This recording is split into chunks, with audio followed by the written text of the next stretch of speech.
I'm here to talk about the sustainable solar-driven passive desalination especially for remote inland communities. So I'll give a brief introduction about this technology, what we call as interfacial solar water evaporation, or sometimes called as solar steam generation. I'll give some of our current work at UTS regarding with this one, and I'll summarize then for some potential collaborative projects we can do in the future. So as we all know, the freshwater scarcity is really becoming a big threat for our sustainable development. And this really leads to a lot of innovations in desalination and a lot of water purification technologies. And for us, as we all know, there are two main current desalination technologies based on thermal and membrane separation. So the state of the art is reverse osmosis.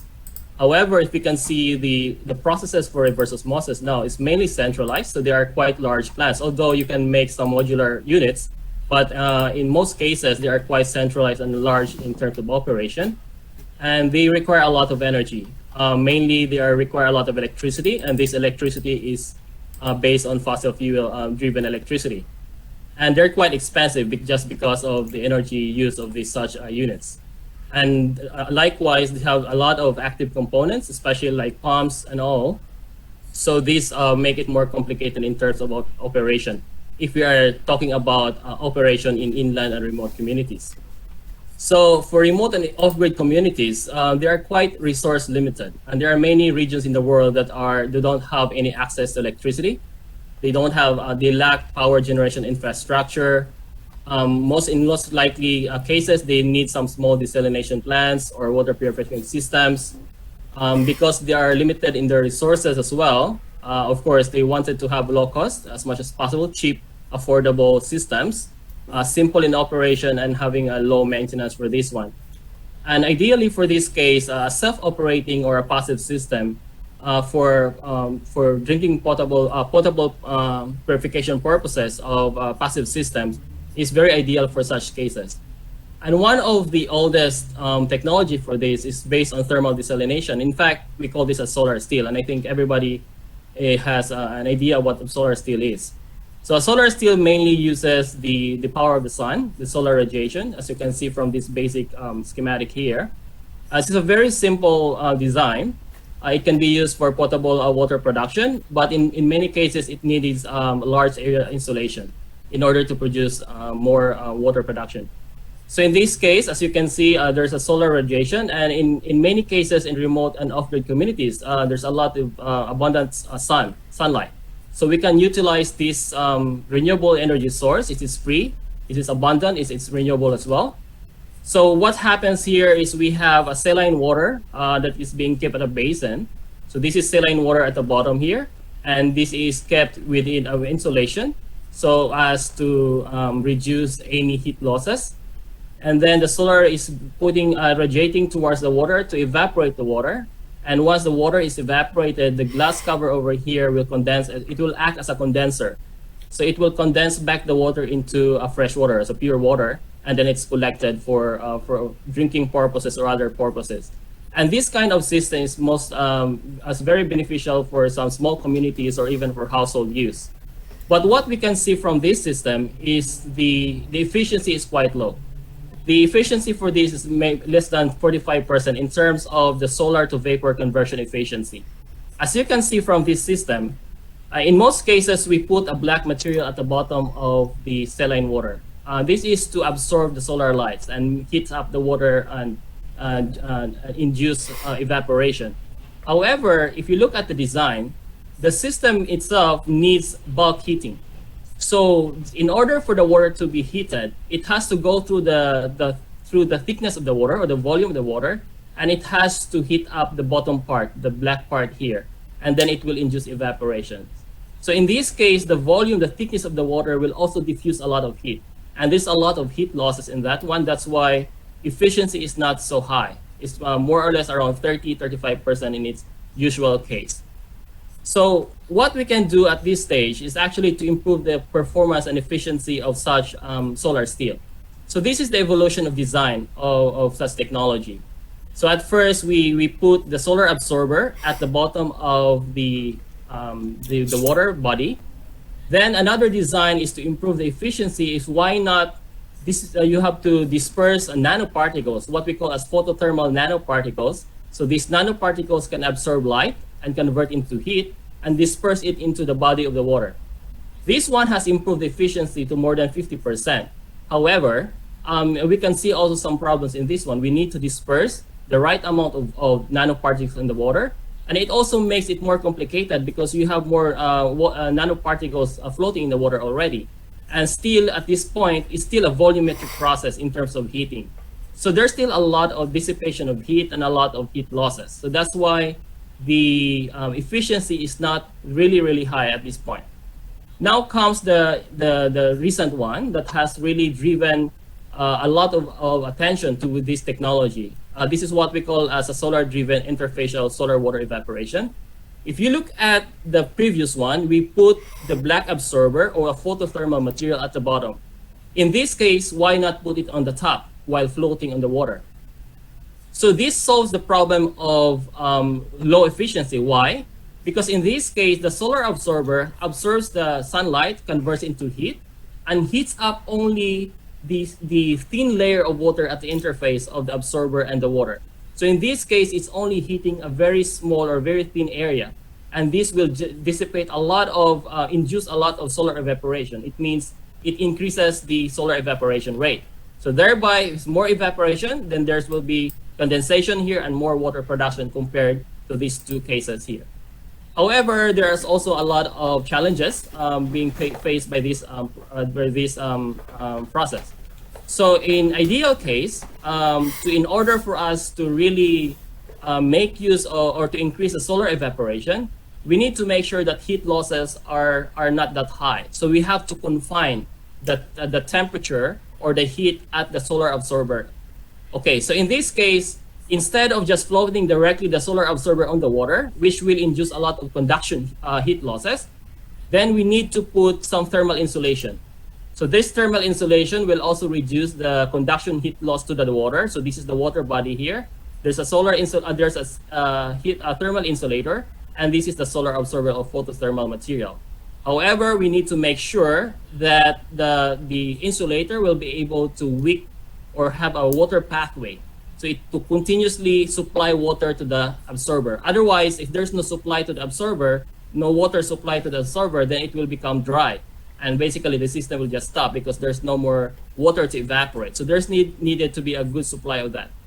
So the advantages of this interfacial solar water evaporation is a really high efficiency. Solar to vapor conversion efficiency is more than 80%. Many are reporting 90% or more. It's a very simple construction. As you can see from this system, there's no moving parts. So it's very passive operation and low maintenance. However, of course, the production rate of the water evaporation rate is also quite low. So we're only talking about 1.5 kilogram per square meter per hour. Sometimes if there is a latent heat reuse, then we can increase that system production. So these are the various things that we need to make sure that we are keeping in check in order to make the system perform well.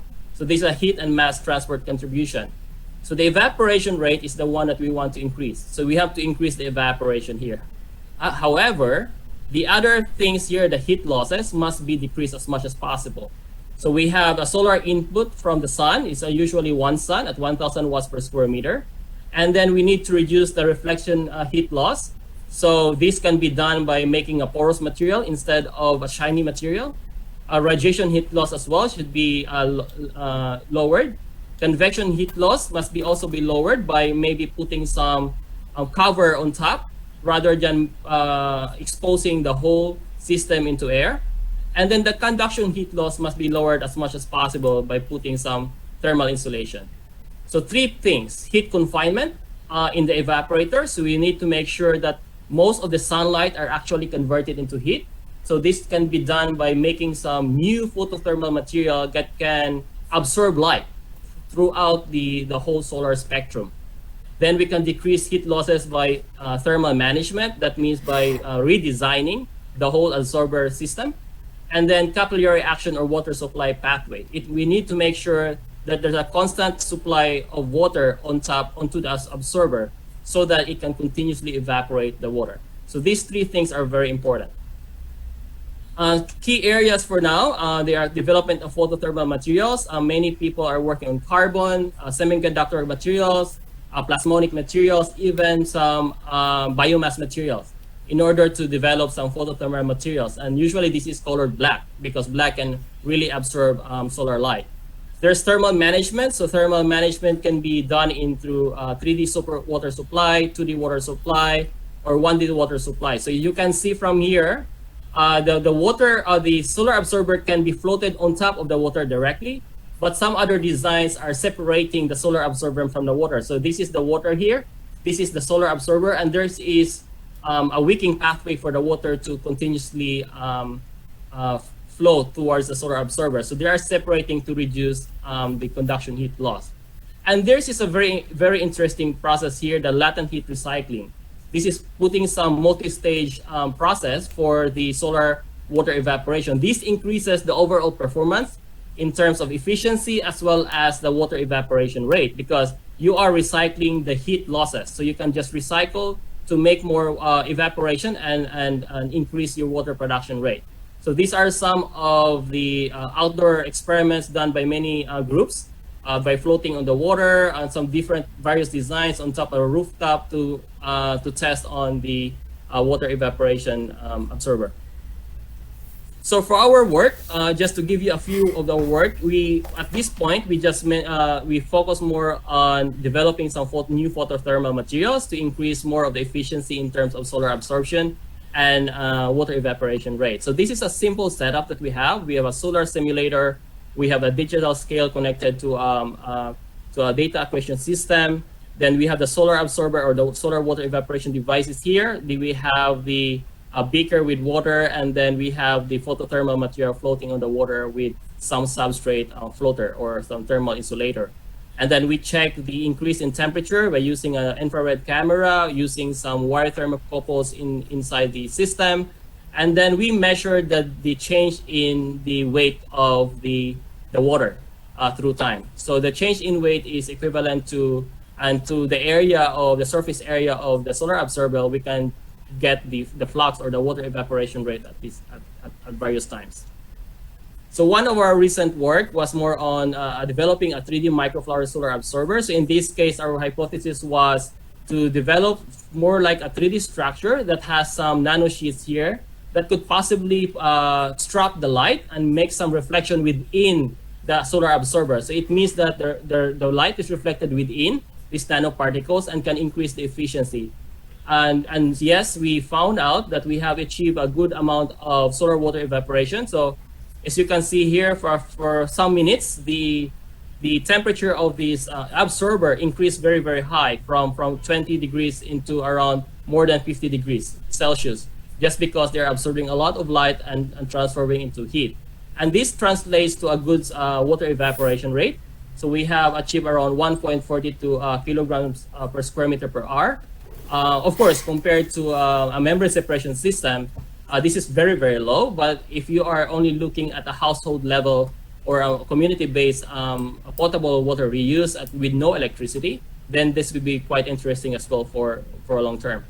And these are some of the infrared photos that we can get from IR camera, showing the various effect of the intensity of the sun, the solar intensity, 1 sun, 1.5, and 2 sun. You can see temperature can go as high as 53 degrees from the initial around more than 20 degrees of room temperature. So this is a 3D microflower. We also work on hydrogel solar absorber. We thought a 3D structure hydrogel with a lot of capacity to store water would be interesting as a solar absorber. So we tried to prepare a PVA tannic acid iron-based hydrogel. So this is the color of the hydrogel is black. And as you can see, we tried to change or control the porosity and the pore sizes of the hydrogel inside to make sure what is the effect of such characteristics on the water evaporation rate.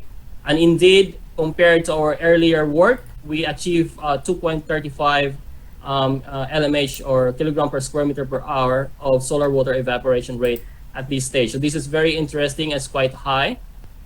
We tested it for solar desalination. So we checked some real seawater and compare the before and after of the ion content of that saline water. Of course, as expected, we achieve a 99.9% of rejection. So it's a really pure water from this point here. Before and after is very, very low. So this is logarithmic. So this is very, very low here, and this is 99.99% of rejection. And we also tested this one for its capacity for reusability for a few days. So we tested it the first day, and then overnight, there's no light. Then tested again on the next and third day, and we can find that it was very stable. So it means that any salt formation on the surface can be redissolved during the nighttime of staying without the sunlight. So it's a good way to make it sustainable for future use. Okay, so some of the future work that are very interesting and we are planning to do as well is on working in 3D design, 3D evaporators. So there are many evaporators from 1D to 2D evaporators, now to 3D evaporators, which are quite interesting because they can trap and reflect light and can increase the overall efficiency and performance of your solar water evaporation device. There are various designs already been made by other groups, and these are also another group from Australia who made a solar absorber as a crystallizer. It means that instead of making an anti-salt crystallization surface, which is one of the problems here, they decided to make sure that this solar absorber or solar water evaporation device can actually retrieve salts. So they can make the salts and you can retrieve this one as resource recovery process for solar evaporation. The same way, another 3D structure was made recently, and they also produce a lot of salt from this process, not only from potable water drinking purposes, but also for making sure that we can recover some of the minerals in our target water. So as a summary, I thought that solar water evaporation is quite interesting. It's a very good candidate for a sustainable desalination technology, mainly for remote and inland communities. This is very attractive for these cases. It's not attractive for urban cases because it's very low in terms of water production, but still for these cases, regional areas without electricity access, then this will be quite interesting. It is passive, simple, and cheap because you can use some really cheap materials, biomass materials that you can get anywhere. Good for freshwater production, good as salt crystallizers or mineral recovery. This is good for zero liquid discharge process as well, similar with membrane distillation. But membrane distillation is a sister, it's a similar mechanism, but it's an active case for membrane distillation. But this is a passive case. Still issues on salt crystallization for a continuous process, but very potential for salt harvesting as well. And for later use, 3D absorbers will be quite interesting in the future to maximize or even improve the overall performance of solar water evaporation. And these are some of the works that we are doing at UTS as well. We are working on membrane distillation, some engineered membranes, nanofibers, flat and hollow fibers, currently working on self-cleaning solar absorbers, crystallizers, and starting to work on 3D printed absorbers as well and modules, and something related to solar PV, photothermal MEMD, or solar water evaporation integration as well. So these are some of the things that we can do, and maybe we can also collaborate if some of you are interested. Thank you very much for that, and I'm happy to accept questions if you have. Okay, thank you, sir. Thank you. There are a couple of questions in the chat box. I think you could respond via chat itself, or you can take them now. I cannot. What's the question? Where is the question? Sure. I'll probably just answer on the chat. Yeah. If All right. Is that one freshwater evaporation have no minerals? No. There's mainly they are not evaporating together with the water, so there's no minerals in the purified water. It's just mainly like a natural water evaporation process, so there's no minerals in the purified water. Can we treat industrial waste with this system? What about the quality of it? Yes, we can do. treat industrial waste. However, there are more challenges in that one because there are very, very complicated and a mixture of pollutants in that system. We have not tried yet, but some of the groups have tried this one, and yes, it can be possible, but sustaining it for a long-term operation would be a question because of the fouling effect. Yeah. All right. Thank you so much. Thank you, sir. Thank you. Okay, so we'll move on. So next we have a short talk